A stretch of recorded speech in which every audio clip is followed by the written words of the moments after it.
All right, hello and welcome. I wanted to pop on really quick and put this together. I get questioned a lot through Messenger, through Instagram, from my clients. Like, what did you do, Nancy, to finally heal so that you would stop self-sabotaging, so that you could set yourself up to be in a situation to experience divine union, so that you can share your gifts openly without fear of persecution in your business. So I wish I could say that there was like a quick fix to this, but I myself didn't know the answer for a very long time. And I struggled a lot. I struggled a lot in interpersonal relationships. I struggled a lot in business because of this fear that by sharing my gifts, I would be persecuted, or that if someone would take what I was sharing and putting out. And so, what I finally came to realize and understand as I went on my journey and I asked the divine for guidance and support was that my witch's wound was pretty much like ruling my life. It was completely controlling every aspect of my life. So the short answer is the way that I was able to set myself up for success and to experience success and to be able to be in a situation where I can experience divine union and be able to experience success in my spiritual business. I had to heal that witch's wound. That was the key component. And so I know that people have heard of this. There's a lot of things out there that instruct how to do this, but I don't know how those ones work. I know that what I did worked, right? And I know that it's worked for lots of other women. And so today I'm just going to show you exactly what I did. I'm literally going to give you a behind the scenes peek at my exact proprietary methodology for healing this deep wound that we have inherited from an ancestor or even brought through with a past life, and step into my sacred femininity and allow myself to be in a state of flow for manifestations, to be in a state of surrender when it comes to the masculine and being able to be receptive to a masculine. So, all right, let's just dive in. I'm going to take you behind the scenes. Ready? Let's roll. Okay, so here's where we're going. You're going to take a look. So I created a program. I'm going to be completely real. It's called Sacred Feminine. I do have one for the masculines called Mastering Masculinity. So if you're a masculine and you're watching this, it's pretty much everything you see in here, but tweaked for masculines. Okay, so stay tuned with it. But one of the first things that I have found that was the most important in my journey for healing was to have a sense of community. I struggled a lot before I went through my spiritual awakening, kind of had that dark night of the soul time frame, right? And this is when I found my soul family. And through that connection, I was able to dig deeper into understanding myself, understanding past life memories that I had that actually inspired my whole journey. It's how I wrote my book, Witch's Wound. They were inspired by these memories that I had from past life pertaining to a man that I had loved very deeply, but had no memory of him in this lifetime. I had no idea who he was. And I suffered with those memories my entire childhood and up into my 30s. It wasn't until I was in my 30s that I learned what that even was, what had happened. And this was a man who I had deeply loved, and we weren't able to fulfill our relationship in that lifetime. And now in this lifetime, I'm still seeking that same kind of connection. And so this is kind of how it all started. But even in that book, it explains what happened because that masculine wasn't there. And then I was persecuted for being accused of being a witch. So this is where like it all started. Okay, so having this sense of community was a major activator for me in my entire journey and opened up pretty much everything to start my journey to get me to where I am right now, to be here to support you. Okay, so make sure that you have a sense of community. So I have this here for us. And then let's just kind of dig through what we do. So this was really the process that I went through myself. I will kind of cliff notes it here. We've all heard the saying, right? The first part of recovery is admitting we have a problem, right? So we go in here and we start to say, okay, let's look at this, right? Let's go ahead and just call out the pink elephant in the room and recognize this is a thing. This is something I'm struggling with. And let's go ahead and just accept that, okay? So once we've done that, we move on to figuring out, okay, so what happened? What happened here? What caused this wound? What did we inherit? What are these deep fears? What's going on, okay? And then once we move through the identity, we're going to go ahead and start honoring that part of ourselves that has been suffering, that has struggled, that has felt alone and abandoned and hurt and afraid. So we start to integrate and love on that version of ourselves. Then we move into that state of acceptance where we're able to really like move through that energy and recognize and understand that that's not who we are. That's what we experienced, and we no longer need to keep that in our body and operate in that energy, that it's safe for us to go ahead and move forward. So with that, we go and we start to explore. We explore who am I? Who am I without being ruled by this trauma?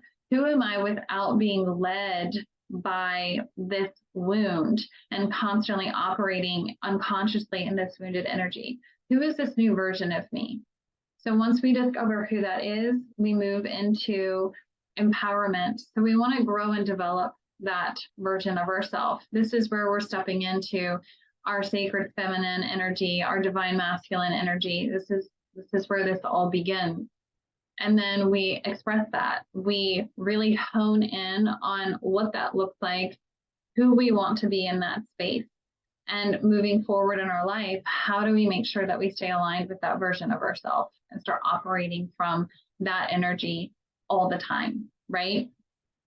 So this is like cut and dry. This was what I went through. I know that it's more more than this, but this was the process. This was really what I did.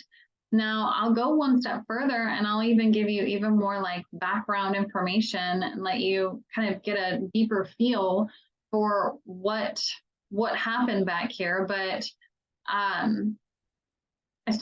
I literally had a subliminal sleep recording created to play at night when I would sleep to help get me out of that fear mindset, get me out of that old programming, and to help program my subconscious mind to be prepared to release that old version and step into the new higher conscious version of myself that I wanted to be operating from.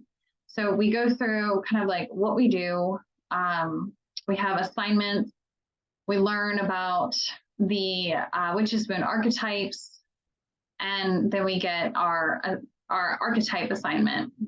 Now, as we're moving into identifying stuff, we're going to really start learning like what happened. So in this section, we're actually digging in a lot to the past.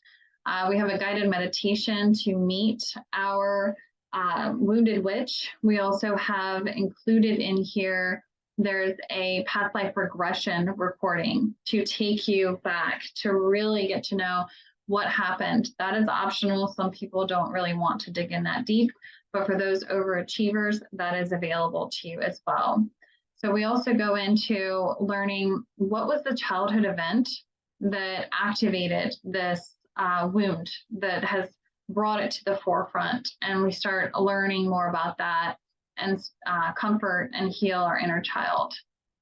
As we go through with the honor, we're going to do some healing, some energetic healing. So there's a guide and a recording for you to do for some past life Reiki to go ahead and kind of heal that old version and to start the process of releasing that old energy. We're also going to meet our dark feminine guides. Now, I know that some people think dark feminine, what the heck, right? It's not what you think, or maybe it is. Maybe you're like, I know exactly what she's talking about. So the dark feminines represent the feminines throughout history that were falsely demonized, I guess would be a really easy way to say that. Okay, so for example, as the dragon, my dark feminine is Lilith. Lilith was the original woman, right? But because she would not submit to Adam and wanted to be treated as an equal, she was demonized, right? Because it didn't go with the narrative of the dogma with religious programming to oppress women. So she was demonized, even though she wasn't a bad person. There was nothing wrong with her. She just wanted to be treated equally. So she is my guide as a dragon archetype. And so for every other archetype, you'll meet your unique guide in that process. We also have our assignment, and then there's this Ohana generational healing. So this is specifically designed to help you go back and heal. I believe it's up to 20 generations for their woundings that you've inherited, because you're here right now in this lifetime with this wound. It's been activated. It's not a coincidence that you're watching this, that you've been kind of led and guided here. So you're the cycle breaker. Okay, so you're here to break this cycle, and you are going to start doing this by healing the wound, but also going back generations and helping them to heal and release as well, which is a very, very beautiful experience. I did it in person with the individual who created that for me to use, and it was just such an amazing, amazing experience. And I will say it's just as powerful doing it with the recording. Absolutely. So now as we're moving into the accept, there is a crystal healing guide that I created that really connects with crystals with certain attributes of the witch's wound. So each of us are going to have the witch's wound show up in different unique ways, especially depending on our archetype, right? So depending on that, depending on how that's showing up for us, we're going to be able to have some energetic support for those that are aligned with the use of crystals. We also are going to do our assignment. There's an attunement here. There's also an optional bonus assignment if those that want to do, again, extra credit, it's there for you. Now, as we're moving into understanding more of ourselves, right? We're going to dig into our natal chart. This is really fun. We're going to find our witch's wound in the natal chart. Okay, so you're going to get a blueprint of how this is what I came in with. This is making so much more sense, right? Because you're going to start seeing it all kind of be put together, and the empowerment of this, of recognizing, hey, I'm actually just not a victim here. Like, I set myself up, as crazy as it sounds, but I set myself up so that I could heal all of this. And I see it now, like in my chart, I see this all coming together, and it all starts making sense. So it becomes very empowering to see this and to recognize this. We're also going to go into understanding and recognizing the strengths of our archetype. So each archetype, the reason that our wounding has expressed itself in the way that it did is because it's uniquely trying to protect and hide our strength and our magic. Okay, I say magic, but our magic, our unique gifts that we have to offer to the collective for the healing of the collective and for the raising consciousness of the whole planet. So we have these special, unique gifts and abilities, but we hide them behind the wound. I always say that the magic lies within the wound, right? So it's there, but we hide it very strategically. And so by understanding our archetype, we then start to understand how we can actually show up in a stronger way in our sacred or divine feminine or divine masculine energies. Okay, and then we're going to learn about karma. So the Witch's Wound Numerology Guide, this takes us through understanding karmic debt and understanding the karma that we actually came in with, that we are healing. I'm going to go ahead and tell you this, and it may not be the easiest thing to hear, but if you are here and you feel this, where it's like, I know that I'm the cycle breaker. I know I'm meant to heal these things. I know I'm meant to do this work. It's because you have some pretty heavy karma on you that you're trying to rebalance. And so we agreed in this lifetime to do this because this is actually the first lifetime that we're able to focus on healing. Every other lifetime up through this generation has been focused on just survival, much less healing from that need to constantly feel like we have to just survive, right? So we're the first generation. We are the cycle breakers. So we kind of rose our hands and said, you know, I've got a lot of stuff I need to clear out because I want to take a quantum leap in my ascension journey. I'll do it. It's me. I'll be the one to come in and carry this heavy karma and feel like I'm struggling constantly in my life, so that I can break this. Because as we break that karma and we heal that karma, we're not only doing it for ourselves, but we're doing it for our ancestral lineage and for our future generational lineage. So we're actually kind of collapsing all of that karma. And it's a very powerful thing that we have agreed to do. Okay. So you're going to learn about that, what that karma is, and some steps for moving through that. We're also going to meet our higher self and do our assignment for this week. And then we finish up. There is going to be another class added in here. I really want to focus on the embodiment aspect of the sacred feminine, divine feminine energy, the divine masculine energy, so that there's a clear guidance on like, what is that, right? Like, what does that mean? What does it mean to be a divine masculine? What does it mean to be a divine feminine? So I'm going to break all of that down and really clarify all of that as well. So that's it. There you go. You literally just got a back end look at my entire proprietary process for healing that deepest inherited wound and stepping into my sacred femininity. That's how I did it. So obviously you can go try to figure this out on your own. You can try to duplicate or copy what I have shown you. But here's the reality. I'm a divine channel. You're not going to be able to, because what's come through and what's inside here is unique, and it's not something that someone could just duplicate and do. Obviously, we can all go through healing processes on our own. I did, but that was also part of my karma, is to bring this through so that I can help others do this work so that we could heal the collective faster. So if you feel aligned and you're like, you know what? Why reinvent the wheel? I'm just going to go and hop in that. There's going to be a link somewhere around where you're watching this that you can hop in and access this program, and I'm going to give you 25% off, but make sure that you go ahead and jump in, because that offer, it's not going to last. It will expire. Okay, so there you go. Feel free to reach out if you have any questions. If you are kind of wondering, like, what's the importance of even needing to heal my witch's wound, or warrior's wound? I'm going to tell you, I did a different video for that, but I will break that down a little bit. I already shared a little bit how my witch's wound was severely crippling my life, and yours is too. I will just go ahead and say that very, very confidently, that yours is too.